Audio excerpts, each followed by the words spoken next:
In 1850, the cotton fields of Wilcox County, Alabama, stretched endlessly under a merciless sun that seemed to burn not just the earth, but the very souls of those who worked beneath it.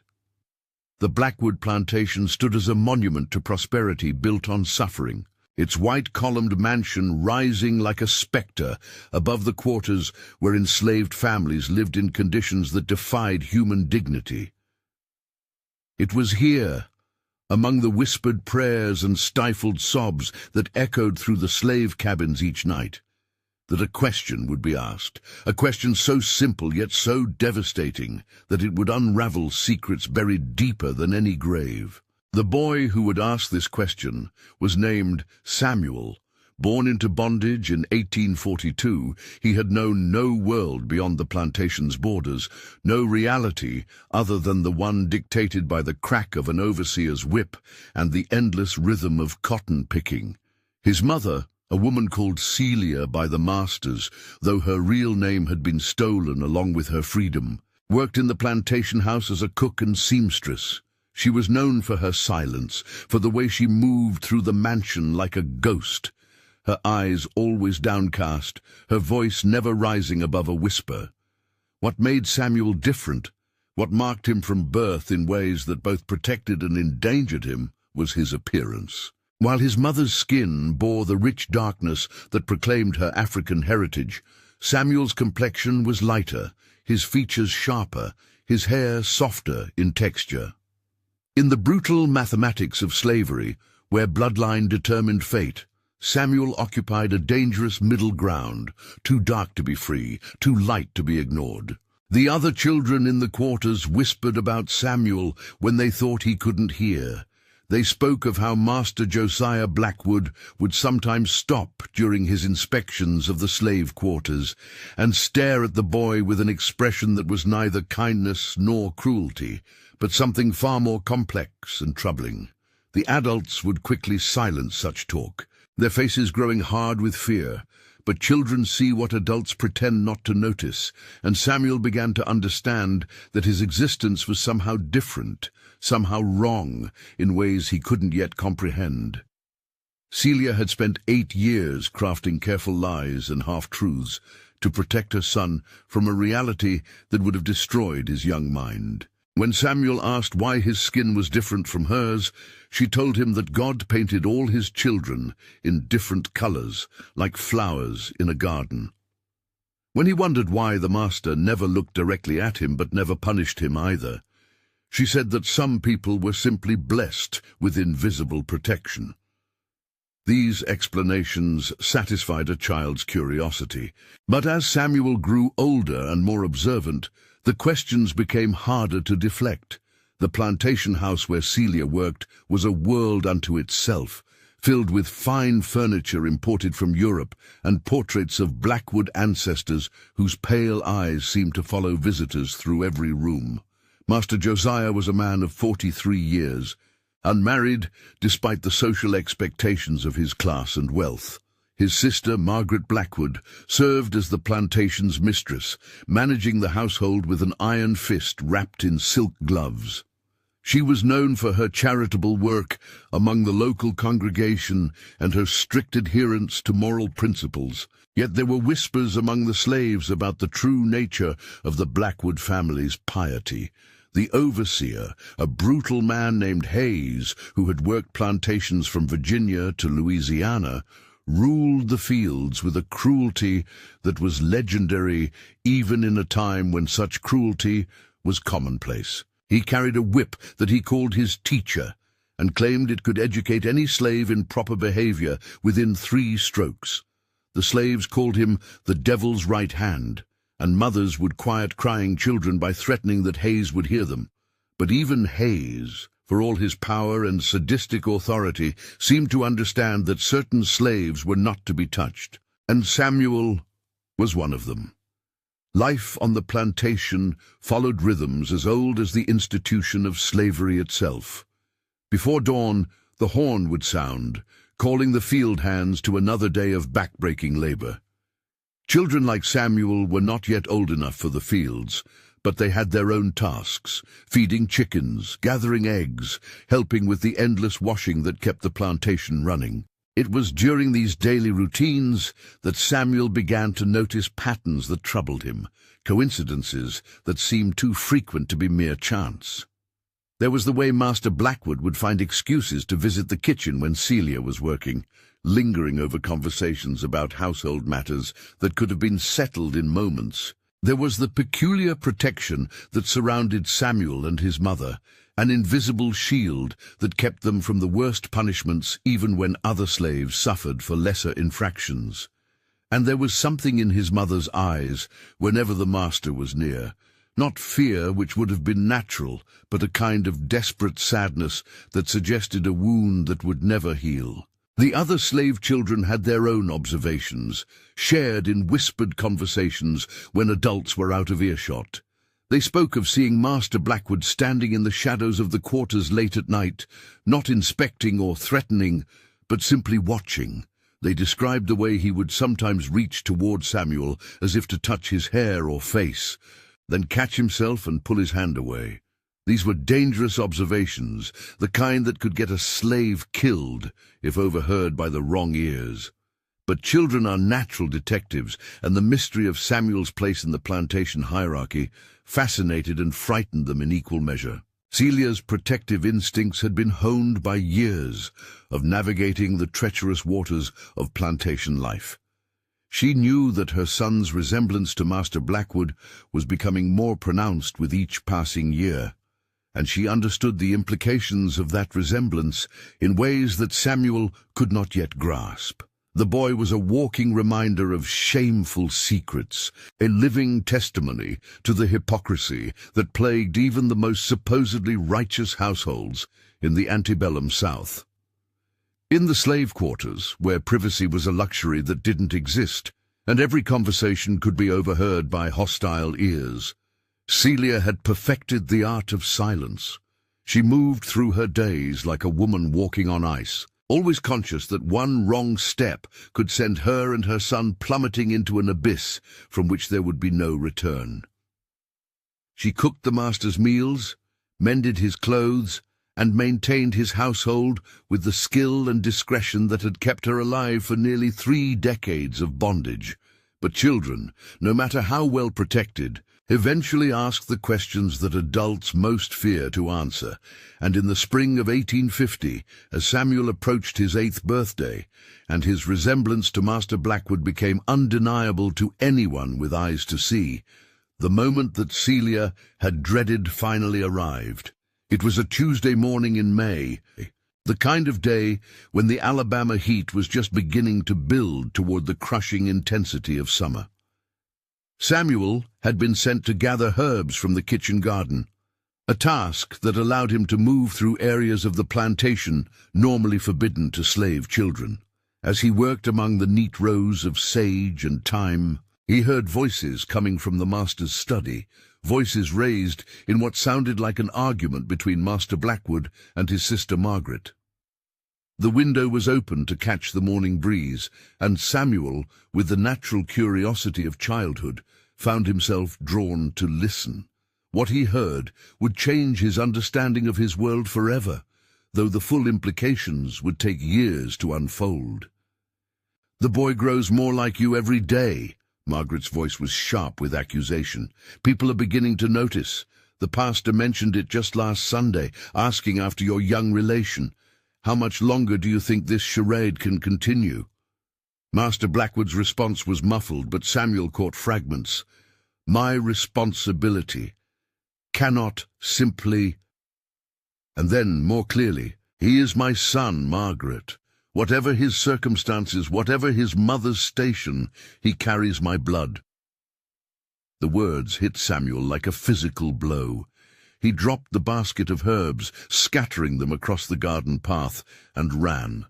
He ran through the carefully maintained grounds of the plantation house, past the stables where horses worth more than human lives were groomed and fed, past the smokehouse where meat was cured for the master's table, while slave children went hungry. He ran until his lungs burned and his legs gave out, collapsing finally in the shade of an old oak tree that had stood sentinel over the plantation since before the first slaves arrived. When Celia found him there hours later, his face was streaked with tears and dirt, his small body shaking with sobs he couldn't control. She knelt beside him in the red Alabama clay, her own heart breaking as she realized that the careful wall of protection she had built around her son's innocence had finally crumbled. "Mama," Samuel whispered, his voice hoarse from crying, "why does the master look like me?" The question hung in the air between them like smoke from a fire that couldn't be extinguished. Celia looked into her son's eyes that were hazel like his father's, not brown like her own, and knew that the time for protective lies had passed. The truth was about to emerge, bringing with it consequences that neither she nor Samuel could yet imagine. In the distance, the plantation bell rang, calling slaves back to work. But for this moment, mother and son remained frozen in time, balanced on the edge of a revelation that would expose the deepest hypocrisies of their world. The boy who had lived his entire life as property was about to learn that he was also the master's son, a truth that would make him neither free nor slave, but something far more dangerous, living evidence of the moral corruption that infected even the most God-fearing households in the American South. The oak tree under which they sat had witnessed generations of such moments, had sheltered countless conversations between mothers and children forced to navigate the impossible maze of slavery's contradictions. Its branches had heard whispered prayers for freedom, desperate plans for escape, and quiet moments of love stolen from a system designed to destroy the bonds between families. Now it would witness another kind of breaking, as an 8-year-old boy began to understand the true nature of the world into which he had been born. As the sun climbed higher in the Alabama sky, casting harsh shadows across the plantation grounds, Celia made a decision that would change both their lives forever. She would tell Samuel the truth. Not all of it, for he was still too young for the full horror of her story, but enough to help him understand his place in a world that saw him as both victim and threat. It was a conversation that would echo through the years to come, shaping the boy's understanding of justice, power, and the terrible price of secrets kept too long. The plantation around them continued its daily routine, unaware that in the shade of an ancient oak tree, a mother was about to explain to her son why he carried the face of his oppressor, and why that resemblance would make his life more dangerous with each passing year. The truth that had been hidden for 8 years was finally demanding to be heard, and with it would come consequences that no one, not Celia, not Samuel, and certainly not Master Josiah Blackwood, could fully predict or control. In the months that followed Samuel's devastating discovery, the careful balance that had maintained an uneasy peace on the Blackwood plantation began to shift in ways both subtle and profound.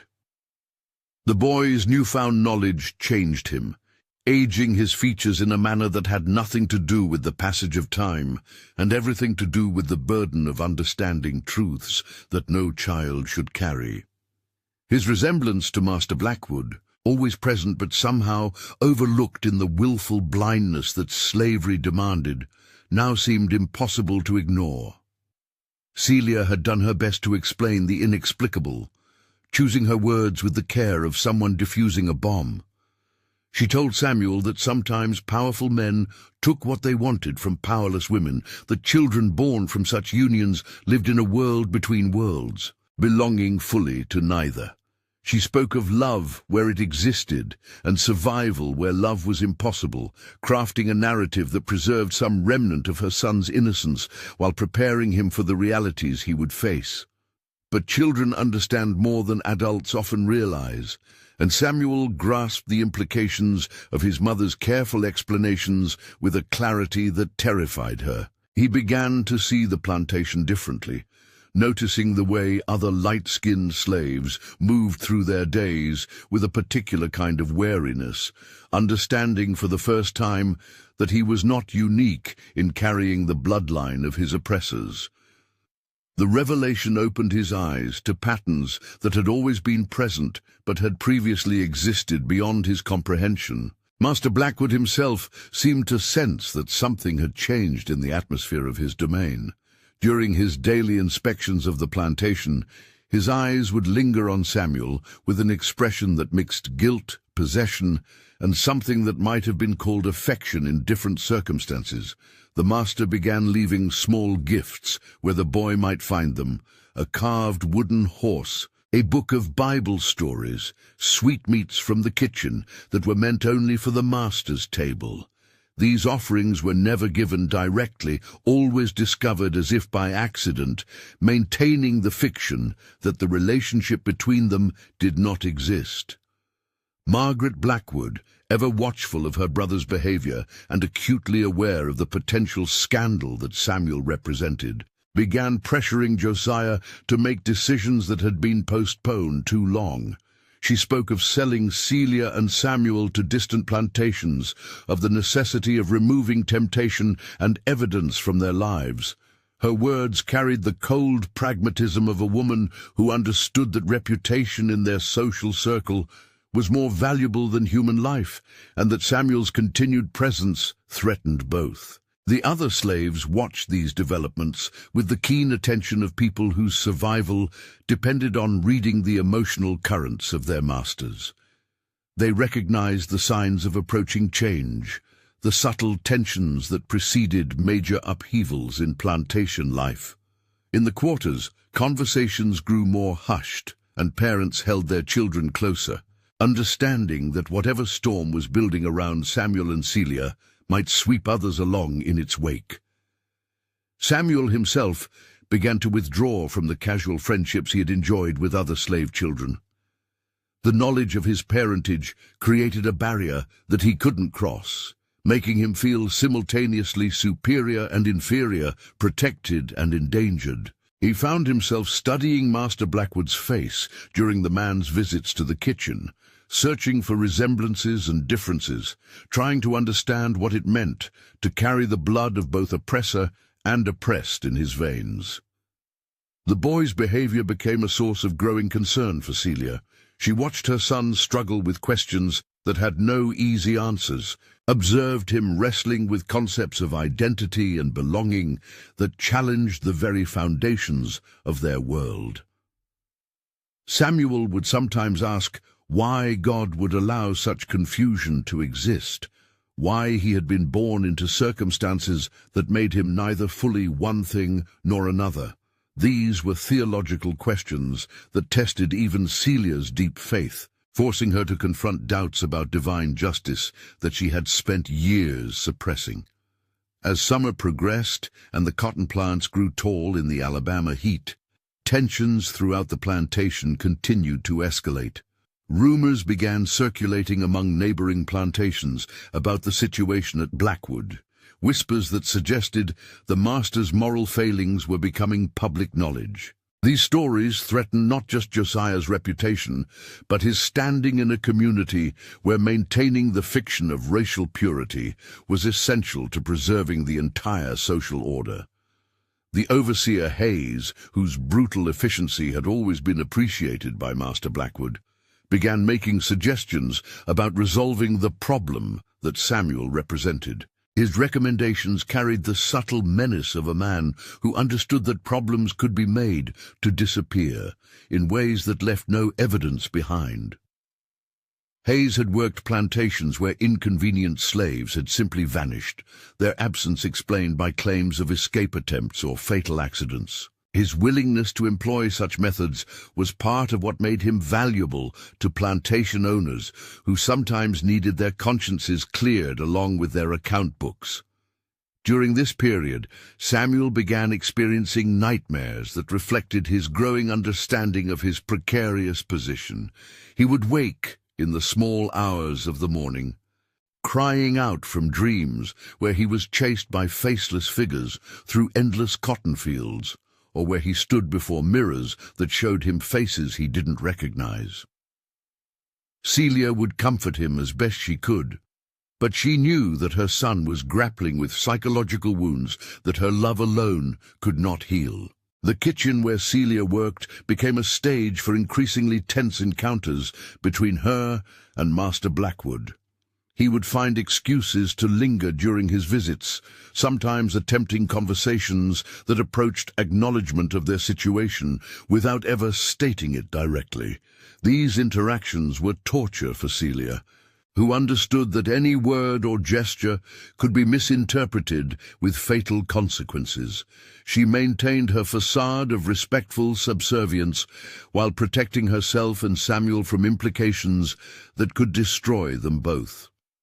Margaret Blackwood's pressure on her brother intensified as she received reports from friends and acquaintances about the rumors circulating in their social circles. She spoke of family honor and Christian duty, arguing that allowing such a situation to continue was not just socially unacceptable, but morally corrupt. Her arguments carried weight because they reflected genuine concerns about the sustainability of their way of life in a society increasingly questioned by outside forces. Samuel, meanwhile, began seeking knowledge in ways that worried his mother profoundly. He would listen at doors and windows, gathering fragments of conversations that painted ever clearer pictures of his situation.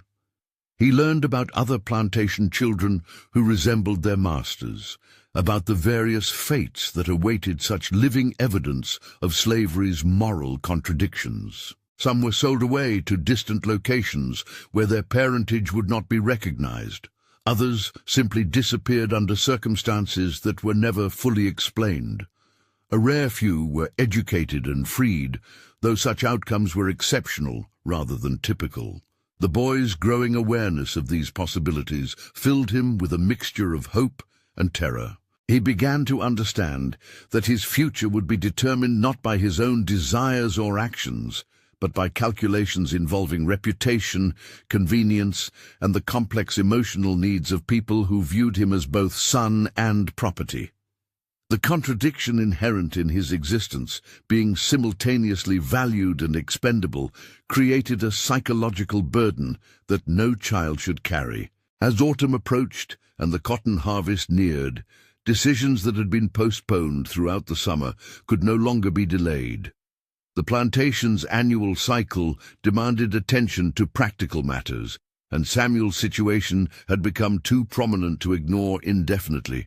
Whether through sale, education, or other means, his presence in the delicate ecosystem of Blackwood Plantation would have to be addressed before the social tensions it created reached a breaking point that could destroy everything Master Blackwood had built. The stage was being set for confrontations that would force all parties to confront truths they had spent years avoiding, revelations that would expose the fundamental contradictions of a society built on the fiction that human beings could be owned while maintaining that all humans were created in God's image. The questions that Samuel had begun asking would demand answers that would challenge not just individual consciences, but the entire moral framework of antebellum Southern society. The cotton harvest of 1850 brought with it the kind of frenzied activity that typically consumed all attention on the plantation. From dawn until well past dusk, every able-bodied slave worked to bring in the crop that would determine the year's profits and, by extension, the conditions under which they would live through the coming winter. It was during this period of intense labor and distraction that Master Blackwood made a decision that would change the trajectory of Samuel's life in ways that no one could have anticipated. Rather than selling Samuel and Celia to distant plantations as his sister had urged, Josiah chose a different path, one that reflected both his genuine affection for his son and his desire to maintain some degree of control over a situation that had grown increasingly uncomfortable. He approached Dr. Elias Weatherby, the plantation's physician and one of the few men in Wilcox County whose discretion could be trusted absolutely, with a proposal that would test the boundaries of what was socially acceptable, even in their permissive society. Dr. Weatherby was a man in his 60s, educated at Harvard Medical School before returning to Alabama to minister to the health needs of the planter class. He had delivered hundreds of babies, both white and black, and had long ago ceased to be surprised by the complexities of plantation family structures. His medical practice had made him privy to secrets that could have destroyed dozens of prominent families, and his continued prosperity depended on his ability to provide solutions to problems that could not be discussed in polite society. The arrangement that Josiah proposed was elegant in its simplicity and revolutionary in its implications. Samuel would be removed from the plantation environment, but not sold away to unknown masters. Instead, he would be sent to Dr. Weatherby's household in the county seat of Camden, where he would serve as a house servant while secretly receiving the education typically reserved for white children. The fiction would be maintained that Samuel was simply another slave being trained for more sophisticated household duties, but in reality, he would be learning to read, write, and calculate in preparation for a future that remained undefined, but held possibilities that no slave child could normally imagine. Celia received news of this decision with emotions so complex that she struggled to process them. Relief that her son would be removed from the immediate danger of his situation, mixed with terror at the prospect of separation. Joy at the possibility of Samuel receiving an education competed with fear that this unusual arrangement would ultimately place him in even greater peril. She understood that Josiah's plan represented both an unprecedented opportunity and a gamble that could cost Samuel his life if it were discovered by the wrong people. The final weeks before Samuel's departure were marked by a kind of controlled hysteria that affected everyone aware of the situation. Celia spent her days teaching Samuel every lesson she could think of about surviving in a world that would view his education as both valuable and dangerous. She spoke about the importance of never revealing the full extent of his learning, of understanding when knowledge should be displayed and when it should be hidden. These were survival skills that no mother should have to teach her child. But Celia had long ago learned that normal parenting was a luxury unavailable to slaves. Samuel himself experienced this transition period as a series of conflicting emotions that left him exhausted and confused. The prospect of leaving his mother filled him with dread, but the possibility of learning to read and write sparked excitement that he struggled to contain. He had seen how literacy transformed the few slaves who possessed it, giving them power and opportunities that remained invisible to those who could not access the written word.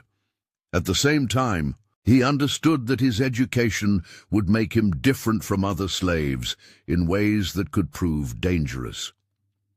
Master Blackwood's behavior during this period reflected his own internal struggles with the decision he had made.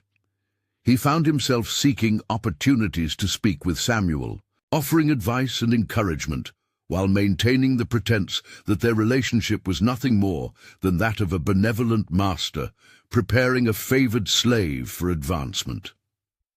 These conversations were awkward and painful for both participants, representing the closest they had ever come to acknowledging the truth of their connection, while still maintaining the fiction that kept them both safe. Margaret Blackwood watched these preparations with deep misgivings, understanding that her brother's plan represented a dangerous deviation from established social norms. She worried that education would make Samuel dissatisfied with his station, that knowledge would create expectations that could never be fulfilled within the constraints of their society. Her concerns were not entirely selfish. She had observed other educated slaves struggle with the psychological burden of understanding their situation too clearly, some driven to desperation by their inability to reconcile their capabilities with their circumstances. The other slaves on the plantation observed Samuel's impending departure with the mixture of curiosity and caution that characterized their response to any unusual development.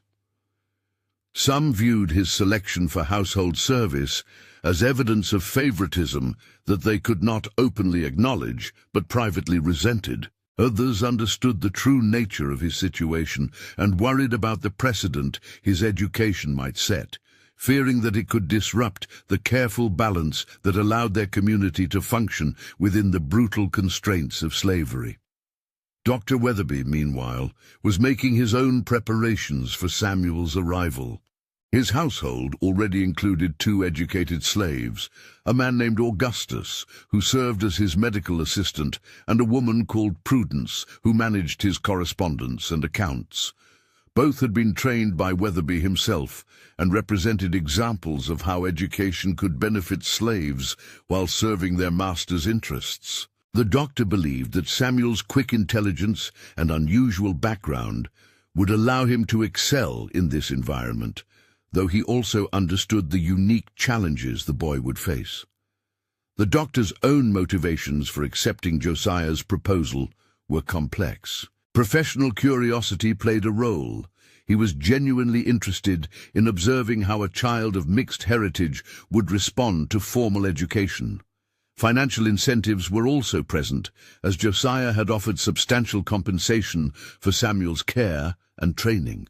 But perhaps most importantly, Weatherby was intrigued by the experimental nature of the arrangement, viewing it as an opportunity to test theories about human potential that were beginning to emerge in educated circles throughout the country.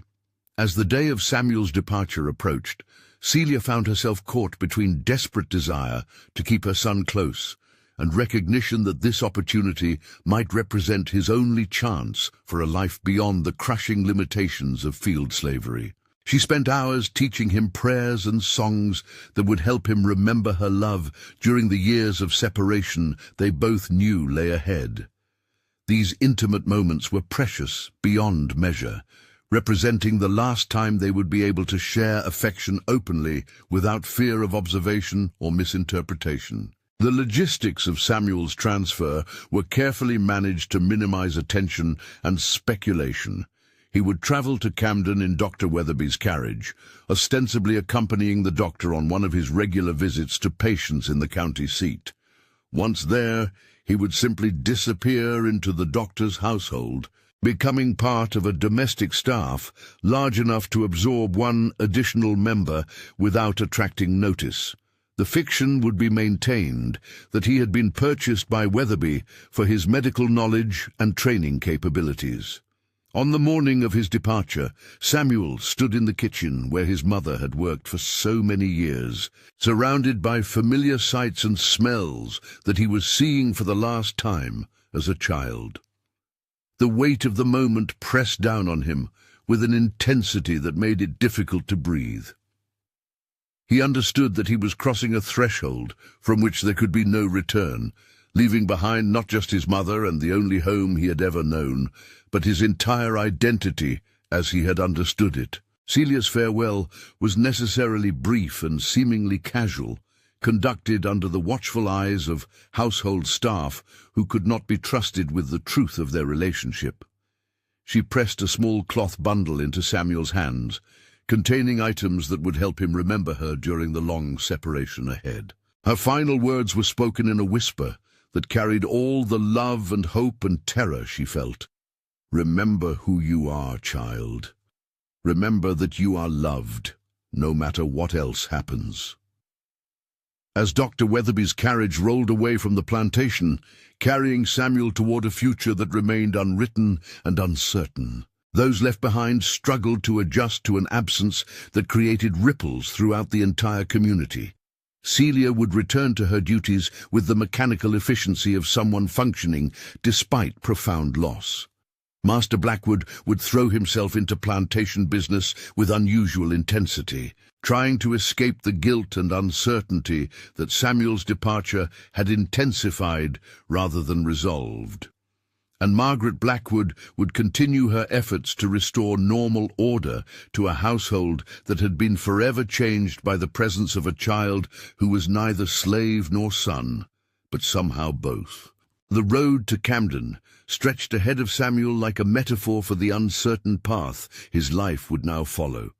Behind him lay the only world he had ever known, with all its contradictions and cruelties. Ahead waited possibilities he could barely imagine, opportunities that came freighted with dangers he was only beginning to understand. The boy who had asked why the master looked like him was about to discover that some questions, once asked, change everything forever. Dr. Weatherby's household in Camden represented a different world entirely from the agricultural rhythms of plantation life. The doctor's residence, a substantial brick house on the town's main street, served multiple functions as family home, medical office, and informal academy for the slaves whose education served both humanitarian and practical purposes. Samuel's introduction to this environment marked the beginning of a transformation that would challenge every assumption he had developed about his place in Southern society. Augustus, the medical assistant who had worked with Dr. Weatherby for over 15 years, became Samuel's first teacher in the complex navigation required for educated slaves. A man in his 40s with scarred hands that testified to years of assisting with surgical procedures, Augustus possessed an intellect that had been carefully cultivated while remaining hidden from all but a select few. His lessons for Samuel went far beyond reading and writing to encompass the psychological skills necessary for survival in their unique position. "Knowledge is power," Augustus explained during one of their early conversations, "but displayed knowledge is danger. You must learn to be smart enough to be useful, but never so smart as to be threatening. The white folks who educate us need to believe they remain our superiors, even as they depend on our capabilities to maintain their own positions." Prudence, who managed Dr. Weatherby's correspondence and financial records, reinforced these lessons through her own example. A woman of perhaps 35 years, with hands stained perpetually with ink, and a mind capable of calculations that surpassed many educated white men, she demonstrated daily how intelligence could be wielded as a tool for advancement within the constraints of their society. Her interactions with the doctor's white patients and business associates were masterpieces of deference that concealed razor-sharp analytical abilities. Samuel's formal education began with basic literacy skills, but quickly expanded to encompass subjects that few white children of his age were studying. Dr. Weatherby believed in comprehensive intellectual development and introduced his young protégé to mathematics, natural philosophy, basic medical knowledge, and even rudimentary Latin. The boy's quick grasp of these subjects surprised even the doctor, who had expected intelligence but was unprepared for the depth of Samuel's curiosity and retention. The psychological adjustment to this new life proved more challenging than the intellectual demands. Samuel found himself caught between worlds in ways that created constant internal tension. In the doctor's household, he was encouraged to think, question, and learn with an intensity that fed his hungry mind. But beyond those walls, Camden society operated according to the same racial hierarchies that governed plantation life, and Samuel was forced to remember constantly which identity he could display in which circumstances. Letters from his mother arrived irregularly, carried by trusted intermediaries who moved between the plantation and town on various errands. These communications were necessarily brief and coded, expressing love and concern while avoiding any details that could prove dangerous if intercepted. Celia's messages spoke of seasonal changes, household news, and her prayers for Samuel's well-being, but between the lines, the boy could read his mother's longing and worry. Master Blackwood's influence over Samuel's new situation remained significant but carefully concealed. The financial arrangements that supported the boys' education and care were channeled through Dr. Weatherby in ways that maintained plausible deniability about their true source. Occasionally, the master would visit Camden on business and would find excuses to observe Samuel from a distance, checking on his progress while maintaining the fiction that no special relationship existed between them. As months passed and Samuel's education progressed, his understanding of his unique position deepened in ways that both empowered and troubled him. He began to grasp the broader implications of slavery as an economic and social system, understanding how his own mixed heritage represented both the contradictions inherent in that system and the potential for its eventual transformation. These realizations were intellectually fascinating but emotionally devastating for a boy still struggling to understand his own identity. The other residents of Camden gradually became aware of the unusually intelligent young slave in Dr. Weatherby's household, though none suspected the true extent of Samuel's education. He was observed reading medical texts that challenged even educated adults, assisting with procedures that required both manual skill and theoretical understanding, and demonstrating capabilities that seemed to exceed his supposed station. These observations generated conversations among the town's elite that reflected growing anxiety about the implications of educating slaves. Samuel's relationship with Dr. Weatherby evolved into something approaching mentorship, though both participants understood the limitations that their respective positions imposed. The doctor found genuine pleasure in nurturing such a promising intellect, while Samuel discovered in his teacher a model of how knowledge could be pursued for its own sake, rather than simply as a tool for survival. Their daily discussions ranged across topics that challenged conventional thinking about race, intelligence, and human potential. However, this intellectual flowering occurred against a backdrop of increasing political tension that would soon affect everyone in their community. The Compromise of 1850 had temporarily diffused national conflicts over slavery, but in Alabama, debates about the institution's future were intensifying among educated classes who understood that external pressures were mounting. Dr. Weatherby's household, with its unconventional approach to slave education, represented exactly the kind of experiment that critics of slavery pointed to as evidence of the system's internal contradictions. During this period, Samuel began experiencing what could only be described as an identity crisis that reflected his impossible position between two worlds. His education had given him intellectual tools to analyze his situation with a clarity that was psychologically devastating. He understood that his white heritage provided certain protections and opportunities, while his enslaved status negated any legal rights or social standing. This knowledge created a psychological burden that manifested in periods of depression and anger that worried his caretakers.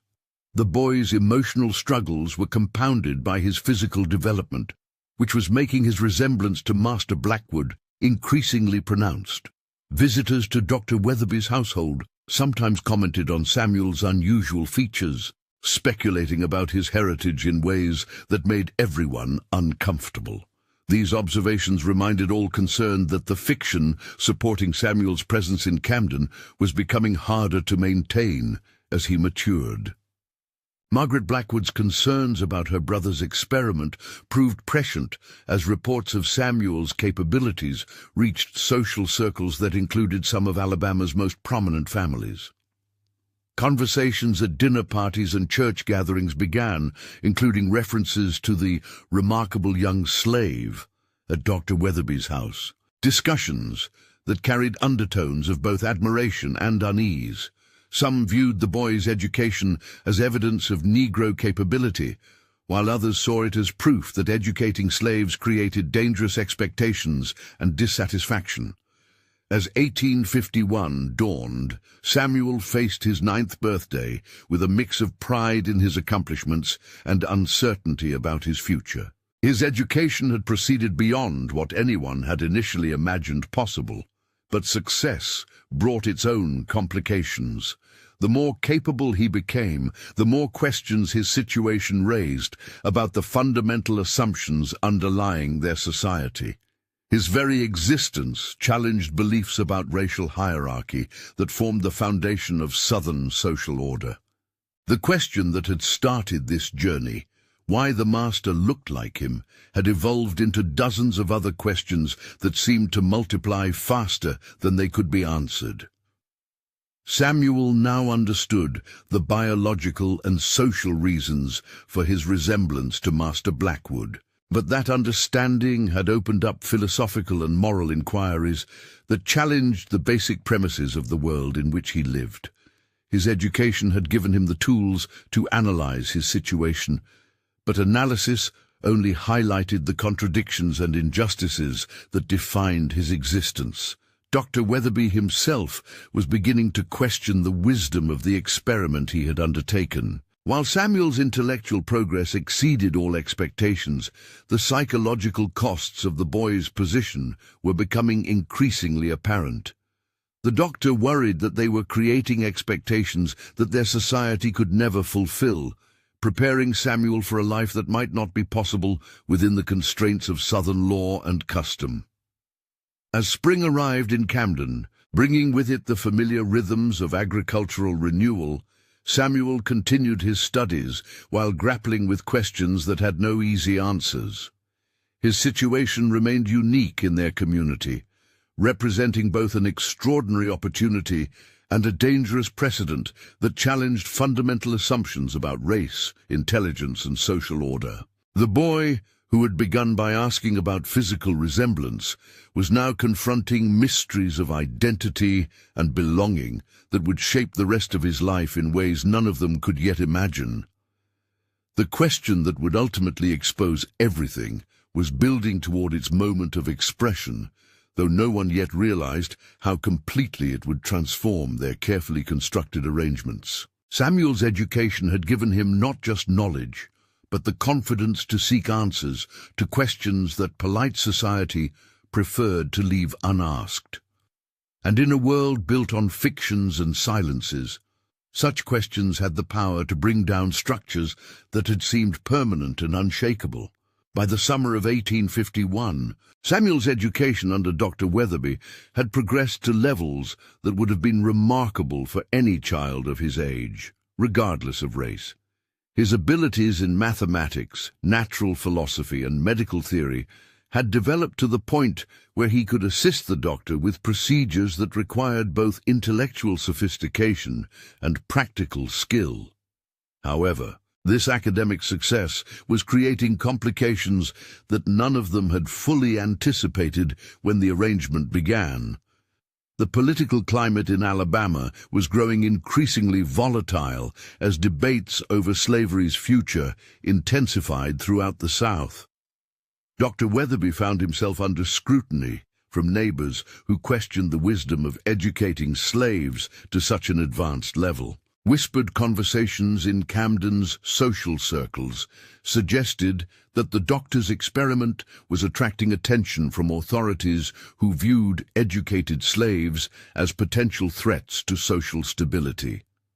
It was during this period of mounting tension that Samuel made a discovery that would force the final confrontation everyone had been avoiding. While organizing medical texts in Dr. Weatherby's study, he found a collection of correspondence between the doctor and Master Blackwood that detailed not just the financial arrangements supporting his education, but explicit acknowledgement of his parentage and discussions about his ultimate fate.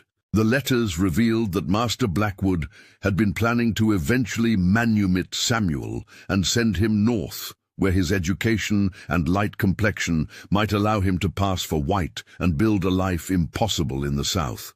However, these plans had been complicated by growing political tensions and Margaret Blackwood's increasingly vocal opposition to any arrangement that might expose the family to scandal. Samuel confronted Dr. Weatherby with the letters on a humid August afternoon that would forever mark the end of his childhood. The conversation that followed was the first completely honest discussion of his situation that the boy had ever experienced. Dr. Weatherby confirmed Samuel's parentage, explained the complex motivations behind his education, and revealed the uncertain plans for his future that hinged on political developments beyond their control. Your father wishes to give you opportunities that his position makes impossible to provide openly, the doctor explained. But the world is changing in ways that make our arrangement increasingly dangerous. There are those who would see your very existence as evidence of moral corruption that threatens the foundations of our society. The revelation that Master Blackwood had been planning his freedom created emotions in Samuel that were almost impossible to process. Joy at the prospect of liberation mixed with anger at having been kept ignorant of these plans. Understanding that his father cared enough to risk social standing for his welfare competed with resentment that this care had been expressed through secrecy and deception rather than open acknowledgement. Within weeks of Samuel's discovery, the careful balance maintaining their situation began to collapse. Margaret Blackwood, learning of her brother's manumission plans through household servants who had overheard conversations, threatened to expose the entire arrangement unless it was terminated immediately. Her ultimatum forced a crisis that had been building since Samuel first asked his devastating question years earlier. Master Blackwood arrived in Camden on a September morning, heavy with the weight of decisions that could no longer be postponed. His meeting with Dr. Weatherby and Samuel took place in the doctor's study, where the boy's education had flourished and where his future would now be determined. The conversation was formal yet emotionally charged, representing the closest the three of them had ever come to acknowledging the true nature of their relationships. "The situation has become untenable," Blackwood explained, his voice carrying exhaustion that reflected months of internal struggle. "Margaret threatens exposure that would destroy not just our family's reputation, but your safety as well. The political climate makes it impossible to proceed with manumission as planned." Samuel listened to this discussion of his fate with the composure that his education had taught him, but inside, his emotions raged with the intensity of someone watching their dreams dissolve. The freedom that had seemed within reach was being withdrawn due to forces beyond his control, returning him to a limbo that was perhaps worse than never having hoped at all. Dr. Weatherby proposed an alternative that would allow Samuel to maintain some benefits of his education while removing him from the immediate danger of exposure. The boy would be sent to New Orleans, where the more complex racial hierarchies of that cosmopolitan city might allow him to function as a skilled artisan or even eventually purchase his own freedom. It was a compromise that satisfied no one completely, but offered Samuel some hope for a future beyond slavery. The final weeks of Samuel's time in Camden were marked by feverish preparation for a journey that would take him further from his mother than he had ever been. Dr. Weatherby provided him with forged papers documenting skills in carpentry and masonry that would make him valuable in New Orleans construction trades. More importantly, he gave Samuel letters of introduction to abolitionists who might assist his eventual escape to freedom in the North. Samuel's farewell to Dr. Weatherby was necessarily brief but deeply emotional. The man who had served as teacher, protector, and surrogate father pressed a small package into the boy's hands, containing money, additional documentation, and a letter explaining his true parentage for use, if circumstances ever made such revelation beneficial rather than dangerous. The journey to New Orleans in October 1851 marked the end of one chapter in Samuel's life and the beginning of another that would test everything his education had taught him about survival and self-determination. He traveled in the company of a slave trader who believed he was simply transporting another piece of property, unaware that his cargo possessed intellectual capabilities that challenged fundamental assumptions about the nature of slavery itself. Years would pass before Samuel saw his mother again, and when they were reunited, both had been transformed by experiences that tested the limits of human endurance. Celia had aged beyond her years from worry and separation, while Samuel had grown into a young man whose education and experiences had given him perspectives that few of his generation could claim. Master Blackwood never publicly acknowledged his son, but he followed Samuel's eventual success in New Orleans through reports that confirmed the wisdom of the education he had arranged.